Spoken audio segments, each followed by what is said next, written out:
Sarah, വാ എടോ Sarah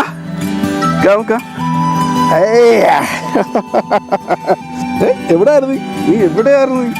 നിതീഷും സേറയും നാളുകൾക്ക് ശേഷം വീണ്ടും കണ്ടുമുട്ടുകയാണ് ഇലവീഴ പൂഞ്ചിറയിൽ വെച്ച്.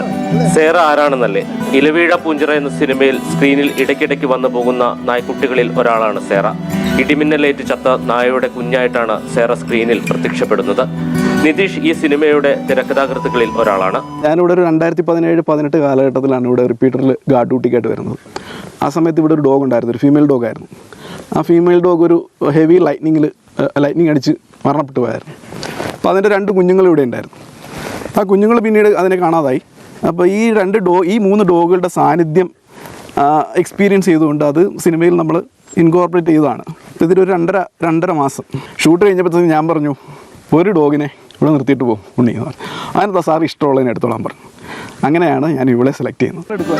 ഇലവീഴ പൂഞ്ചിറയിലെ വയർലെസ് സ്റ്റേഷനിൽ ജോലി ചെയ്തിരുന്ന നിതീഷിന് സ്ഥലം മാറ്റം ലഭിച്ചതോടെയാണ് സേറ ഒറ്റയ്ക്കാവുന്നത്. അതിനുശേഷം പല ടേമുകളിൽ ഞാനിവിടെ ഡ്യൂട്ടി ചെയ്ത സമയങ്ങളിലെല്ലാം അവൾ ഇവിടെ ഉണ്ട്.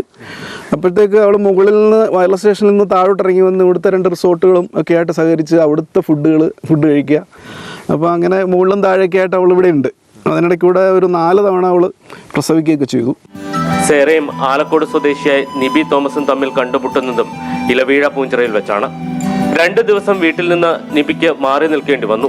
അന്ന് സേറ നിബിയെ തിരക്കിയിറങ്ങി. വഴിതെറ്റിപ്പോയ അവളെ ദിവസങ്ങൾ നീണ്ട തിരച്ചിലിന് ശേഷമാണ് നിബിക്ക് കണ്ടെത്താൻ കഴിയുന്നത്.